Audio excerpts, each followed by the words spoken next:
Mesdames et messieurs, bienvenue sur la RTVS 1 qui vous présente l'émission Au cœur de la société. Vous le savez, Au cœur de la société, c'est une émission qui s'intéresse à tous les faits sociaux, à tout ce qui se passe au sein de la société congolaise. Et aujourd'hui, ce n'est plus un secret pour personne que la République démocratique du Congo est victime aussi de cette pandémie du Covid-19 qui paralyse les économies du monde entier. Voilà pourquoi aujourd'hui dans l'émission Au cœur de la société, on va essayer de s'intéresser aux impacts du Covid-19 sur les entreprises congolaises. Toyeba makambango ezosalema ndenge nini boyebi bino moko presque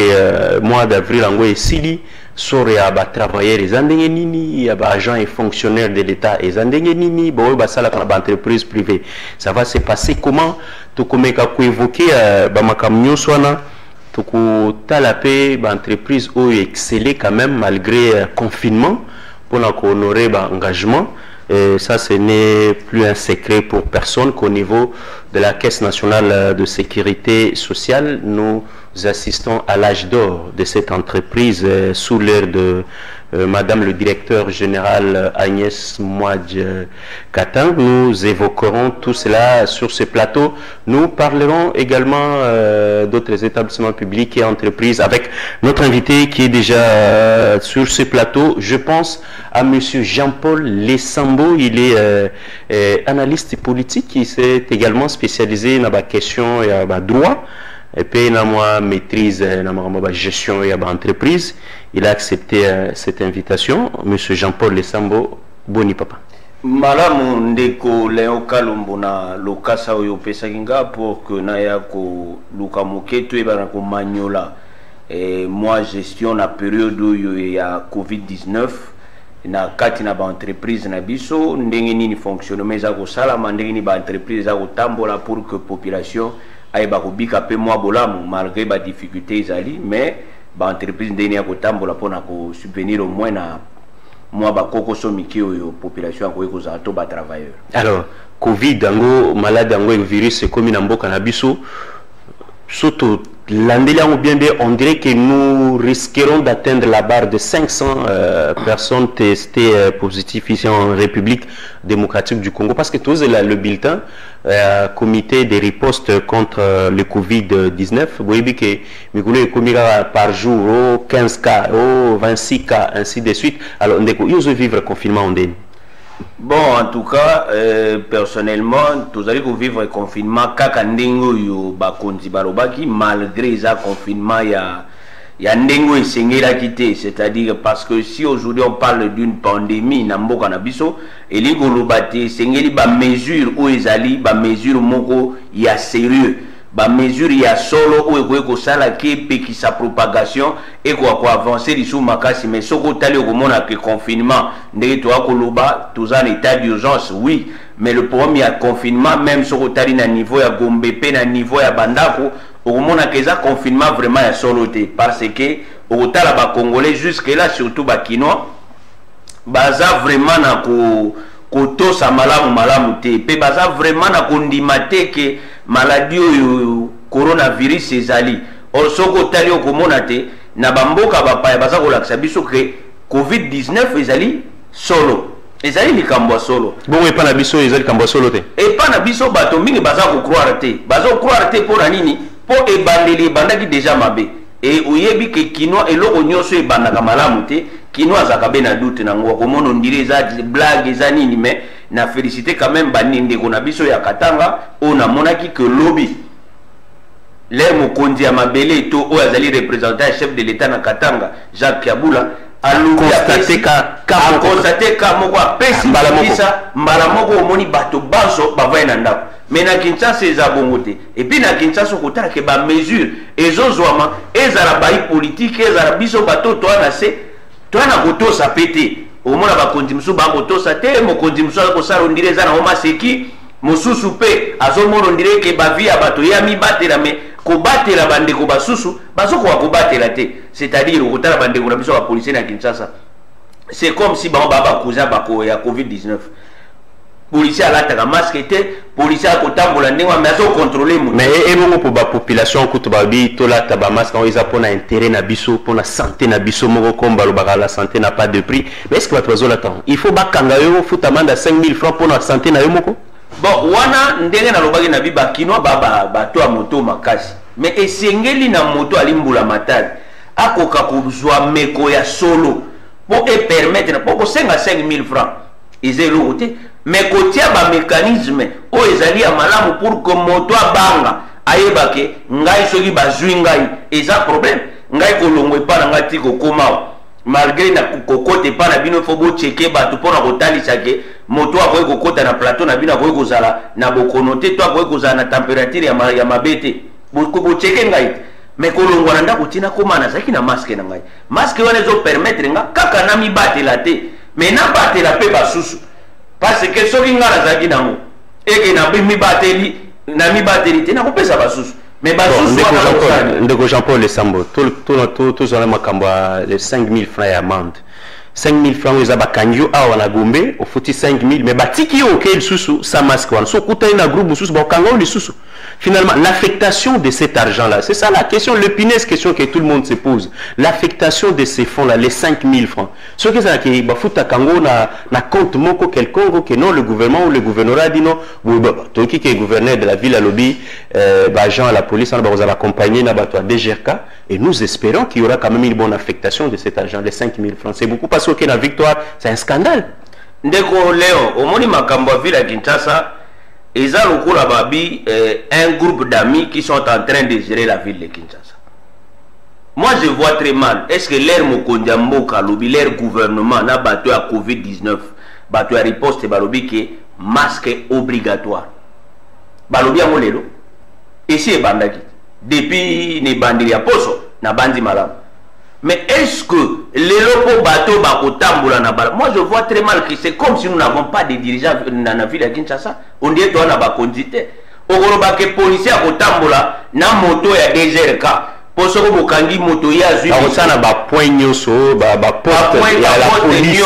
Mais oh et ça les mabongo. Bon, mais ndeko lelo aussi de Léo. Soko taille de loko mona ke na masina moto akufa ili kola masque.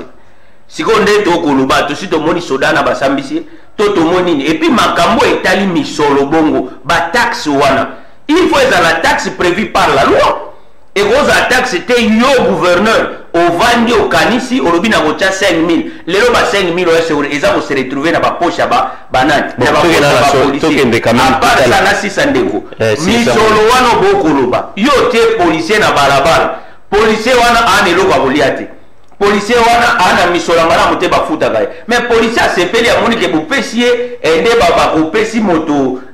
fromage opesier biftek albi na lia na simanzoto a congolais pour lelo soko tali mala mokomona ke congolais problème ya munene azana ngo ezali nini ya prise en charge toyokaki na ville ya Kinshasa na bi toyokaki po mikoto ko mobanga po babi gouverneur na numéro 1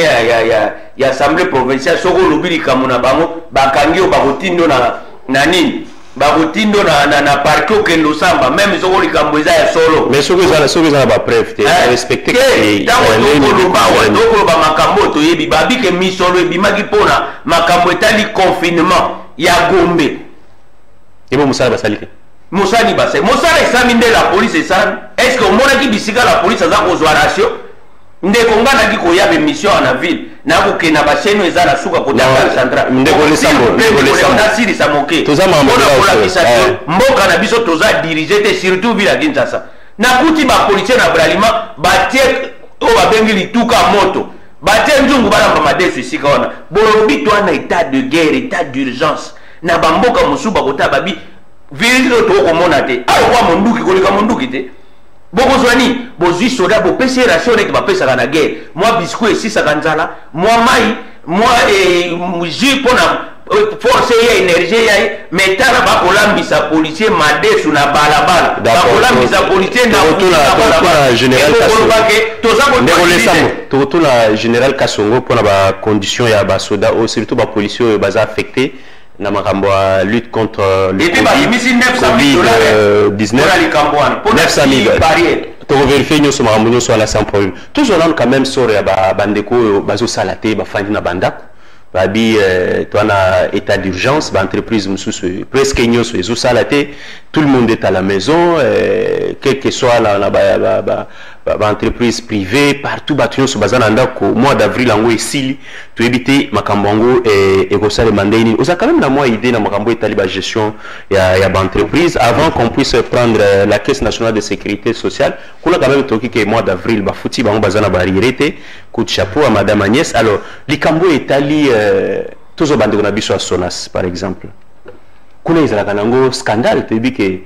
bango babimisaka ta ba 80 mois impayés ba 100 mois impayés olandelaki dossier à Sonas ezolekande bon ndeko leo ya liboso na koloba te makambo etali problème oto na mboka ya Covid-19 awa okomona que l'air balobi confinement ya Gombe problème tozala ngo makasi ezanini na mboka na biso to centraliser nyonso vers esika moko c'est-à-dire ba entreprise nyonso a minene ba ministère makambo maso masala makawa na centre ville taneti yo awe panga na émission ya na centre ville soki bopesa inga lokasa te pona koleka et c'est na koye koleka inga ozanga difficile c'est-à-dire même ba chaîne na bino et komi séché bato ba koleka lisusu te mingi pona nini pona kokoto ya letandweke il faut za na mokanda mais soki mokanda ya te eza problème totala neti na kati ya makambo manso ba société mingi ya moyen ça les a sauté moyen zo misoro mingi ezate po eza na centre ville eza kaka na mwandambo ya ba entreprise oyo ba kondia ba entreprise wana baki na bwanya ba délocaliser ba direction générale na bango vers cité mais il faut appeler la succursale mususu dans d'autres communes tozika lokola lelo ba ndeko biso ya service ya contrôle ya paye ya ba enseignant auto bengi sekopé basalaka na Gombe na ministère d'enseignement primaire et secondaire mais balongwe bakena limité pona moi oyo esengelaki ke bafuta ba enseignant mais po bafuta ba enseignant fo nini il faut bazwa ba liste bacha ba liste ezali ya propre ezali sembo o ezali conforme na ndengo esengeli poke na banque mais soki bolobi bo pesto zo anetre kambo koloba ya ville ya Kinshasa gouverneur ya ville apesi batorete ya sekopé apesi bango balokasa mitana service monene ndengo wana po esala makambo ya république mombaba kozala mikanda mitana o bazala ba service informatique bara ba service ebele na bakonzi na bango po basala mosala nde mokonzi ya sekopé ensemble na ministre ne pe na secrétaire général bandimi makambo mokonzi ya sekopé bandi mokonzi to délocaliser ba service na ba komi na limité pe basali mosala okotala na moi ozokomona ke ba enseignant bafutami pona nini service wana esali mosala yango esengeli ke to encourageaka pe bato bakosala mosala makambo okoloba sikolo makambo ya Sonas bolobi Sonas eza na barrière soki zomi na mitano mais zomi na mitano je pense bien bato ebele basengeli koyeba te moto azali siko na moto ya Sonas awuti kokitana na moto azalaki liboso mais soko otali malamu okomonake na moto aki liboso aki na bamwa ebele mais na oyo azali sikoyo azala bamwa te pourquoi tokoloba bamwa des directeur général monsieur Ecofolicien c'est lui qui chapeaute la Sonas actuellement depuis qu'il est là barrière ezate barrière ezali te so tokoloba barrière ezali te eza mpona nini soko otali na kati ya mikanda okomona ke Sonas atambolaka ndenge nini Sonas atambolaka na baagence na ye baza na direction générale mpe baza na baagence baagence wana ezali na autonomie nango c'est-à-dire baagence emifutaka yango moko par rapport ya rendement oyo bino boza nango salaire bango nyonso eutaka na direction générale te non na kati ya Sonas ezali ndenge nini yo moto oza na agence songolo tolo baagence ya Gombe agence ya Gombe ye moko na bato bayaka kofuta assurance epa na ye bato yalandaka soki misolo ekoti a partir ya misolo wana moto azali mokonzi agence akosala répartition azwi makambo matali TVA ati apart azwi makambo etali makambo mike kati na nini na entreprise entre autres besoin mike atie pembeni azwi salaire oyo etali bato na ye o ayebi na na mutango ya jomi bato jomi ayebi salaire na bango 1000 francs azule 1000 francs chepe mini mbongo ekotika nde mbongo wana batinda kango wapi na direction générale ndeko lesambo to kanana parce que ba téléspectateurs bazolanda biso bon tozala quand même langage moko na tonton ebongo avant tozonga el kambo sonas to régler nano likambo etali caisse nationale de sécurité sociale tozonga el kambo sonas na bi pourquoi na lingi tozonga lango tozona dossier à établissement public à caractère technique et social qui est régi par la loi numéro 16/009 je pense du 15 juillet 2016 fixant les relatives au régime général et sécurité sociale en République démocratique du Congo. Wana ezama rambo etali caisse nationale de sécurité sociale na yebi ki marambo sonas to ça l'effort to zope bato na bando na biso à direction syndicale bayape pour baloba makambo parce que oeza au cœur de la société to ebinde to sala ka makamnyo so na bango po balekaki awa mikolo elekaki ba pesaki ba explication ebele yango to baki non po dossier za la complet photo lukayo to lukayo oya yo muntu za la maîtrise na makambo etali sonas o meka ko expliquer ba téléspectateurs nyonso makambo ngo ezolekande nini mais sinon j'aimerais juste vous rappelez qu'à travers la promulgation de la loi numéro 16/009 du 15 juillet 2016, le régime général de la sécurité sociale géré jadis par l'Institut national de sécurité sociale INSS ainsi vient de connaître sa première grande réforme depuis sa création en 1961, entrée en vigueur, chers téléspectateurs, depuis le 15 juillet 2018. La loi subdivisée qui fixe les règles relatives au régime social de la sécurité sociale apporte des innovations importantes en ce qui concerne la gestion du régime, la couverture sociale et les prestations ainsi que les conditions d'octroi. Alors, pour la précision, ce bateau baza assujettis. Qui sont assujettis? Outre les travailleurs soumis aux dispositions du Code du travail et les travailleurs assimilés, la couverture sociale est désormais étendue aux catégories de personnes ci-après. Nous avons les mandataires de l'État dans les entreprises et établissements publics et dans les sociétés d'économie mixte. Nous avons les personnels de l'État, des provinces et des entités territoriales décentralisées ne bénéficiant pas en vertu des dispositions légales ou réglementaires d'un régime particulier de sécurité sociale. Nous avons les employés locaux des missions diplomatiques accrédités et établis en République démocratique du Congo. Nous avons également les associés actifs des sociétés, les membres des sociétés coopératives, ouvrières de production ainsi que les gérants non salariés des coopératives et leurs préposés. Nous avons les hauts cadres des sociétés et des entreprises publiques dès lors qu'ils ne sont pas liés par un contrat de travail. Et puis nous avons les détenus exécutant un travail périlé, victimes d'un accident survenu à l'occasion de ce travail. Et puis nous avons les assureurs volontaires parmi pour la prestation des services et des conditions d'octroi. Tout ça, la branche ou Caisse nationale de sécurité sociale à prévoyer. Il y a la branche des alors, on dit, outre des multiples dispositifs que la Caisse nationale de sécurité sociale, jadis INSS, a mis en place au fil du temps pour permettre aux retraités de disposer des meilleures ressources. La nouvelle loi innove dans le sens de l'uniformisation de l'âge de l'admission à la retraite à 60 ans. Donc, dans le Congo, 60 ans, ok, retraite pour les hommes que pour les femmes, totalisant au moins 180 mois, soit 15 ans d'assurance. Nous avons on a fixé à 65 ans, tant pour les hommes que pour les femmes, l'âge de départ d'office à la retraite. Il y a la possibilité de bénéficier d'une pension anticipée volontaire non liée à l'usure à partir de 55 ans d'âge. D'autres précisions, c'est le droit de rachat de la carrière pour tout assuré âgé de 60 ans au moins, qui ne totalise pas 180 mois, soit 15 ans d'assurance. Nous avons l'allocation des vieillesses pour les assurés ayant moins de 180 mois, c'est-à-dire moins de 15 ans d'assurance. Et puis l'allocation des survivants aux ayants droit d'un assuré. Et enfin tous en a passé à survivants orphelins et les consorts. C'était juste un instant à Caisse nationale de sécurité sociale. Jean-Paul Lesambo Tobandouz et là-bas Sabiso lettre au DG et à Sonas Akomaki yango to profita qui pour quelques informations concernant les innovations où Madame Agnès Moadnawej a meki ko la Caisse nationale de sécurité sociale. Est-ce que c'est une bonne initiative? Bon, et ça, initiative, il y a malamu parce que depuis 1961, réforme les arakaté na makambo et la Caisse nationale,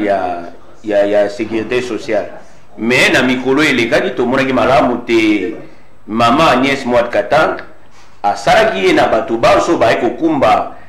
entreprise wana to Caisse nationale de sécurité sociale, bah ça la réforme moko pour permettre na bato ba so ba na kubika bulamu. Pour ce côté, même bana ba retraité, ba pe ko futa ma. Même bana bato ba kufi, soko papa na bino akufaki, bo azali soute mais tana ye ngonga esengela ye ke Caisse nationale de sécurité ko akufuta ye, ba sa ko futa bana wana. Ba ko futa même ba kelasi na bango, même ba makambo mosusu. C'est-à-dire ezaki initiative ya malamu pour permettre bato baso ba ye ba ke tozali na Caisse nationale de sécurité sociale o ya malamu. Parce que na kalizalaka okomona soko moto akufi kombo pe bungi elimwe pe na kati ya Caisse nationale wa izana no institut national sécurité mbongo ebimaka mais na groupe moko abato bango bakwaka misolo bakenda ngo pe na ba direction mosusu mais lelo soko tali okomona ke soko moto akufi azaki retraité pa kina misolo ne o Caisse nationale ya sécurité sengale ko futa ye bakobenga bana bakuluka bayeba na sima ya tata nani akoye kokitana mpona kozwa mikolo oyo etangami parce que mibeko tie teke okovanda toute ta vie tu seras payé mais eza na bangonga oyo esengeli ofutama na ngonga oyo esengeli nini ofutama te mais soko dato ane ekoki nano te bana bana droit ya kobénéficie nango. Justement, merci beaucoup à Jean-Paul Lesambo Tozong et la Makambongo. Plus tard, je pense que l'être wana essaie combien parce qu'apparemment on a comme l'impression que Ozo Mekako défendre ce qui n'est pas défendable. Je vais vous dire une chose, je vais surprendre un décollé. Au moment où les cambo ya Sonas, et à la baille bazar en kati ya Sonas, mingi baibi Sonas te. Pour basala kakuna na kati. Mingi pe basala na kati baibi Sonas. Et vous va se retrouver kunande. Va se retrouver pour ya musala. Mais koyeba même mikanda ya Sonas mingi baibi te. Pourquoi na lobi boy? Oyebi te na kati ya bamboko ezali organisé. Société lokola ya assurance lokola Sonas. Et cause na bato ebele te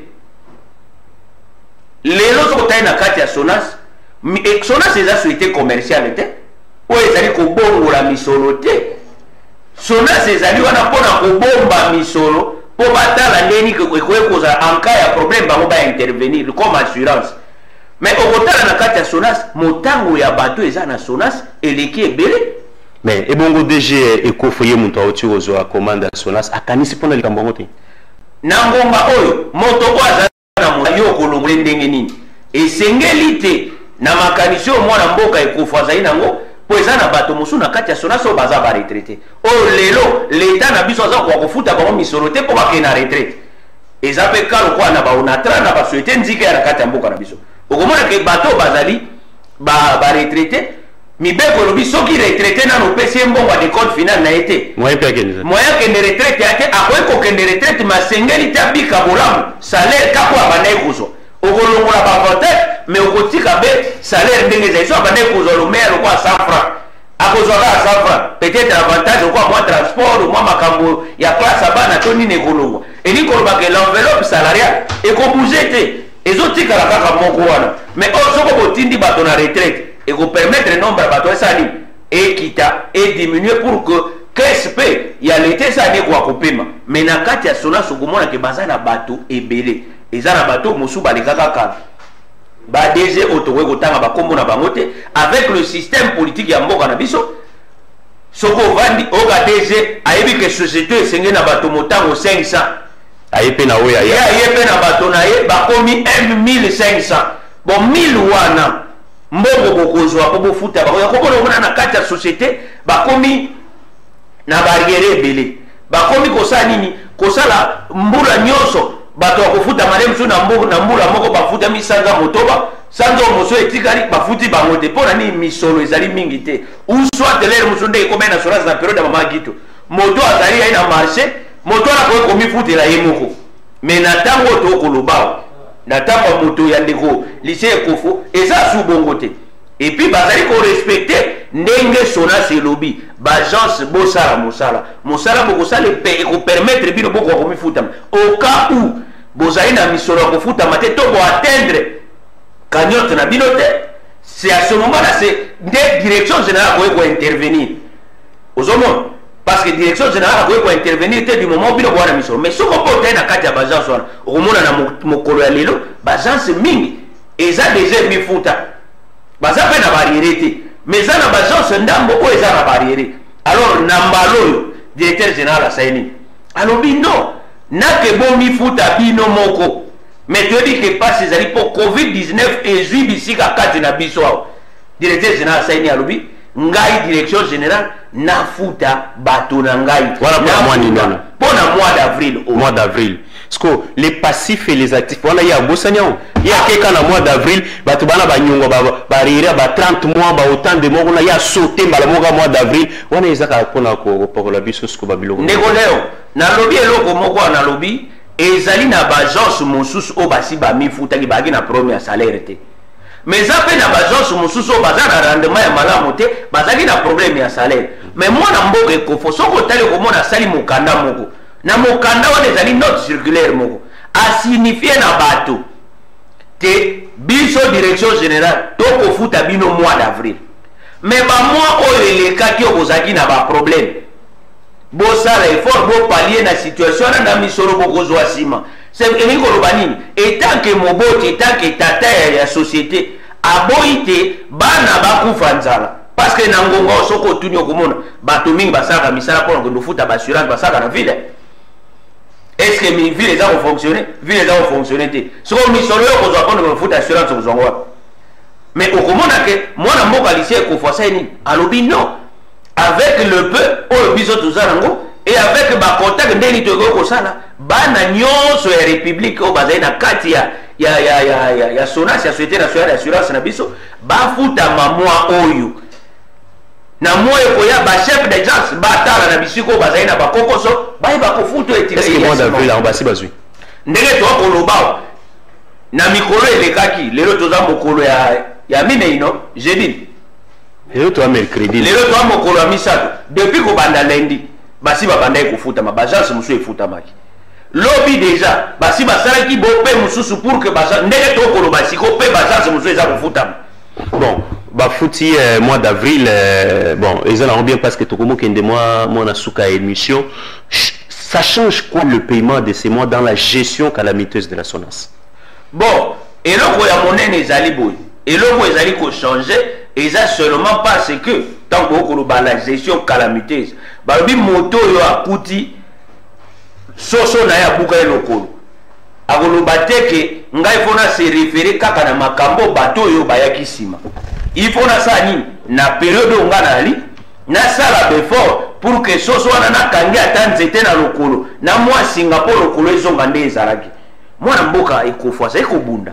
azali kosala parce que soko otali lelo je crois bien chef d'agence na bandeko mosusu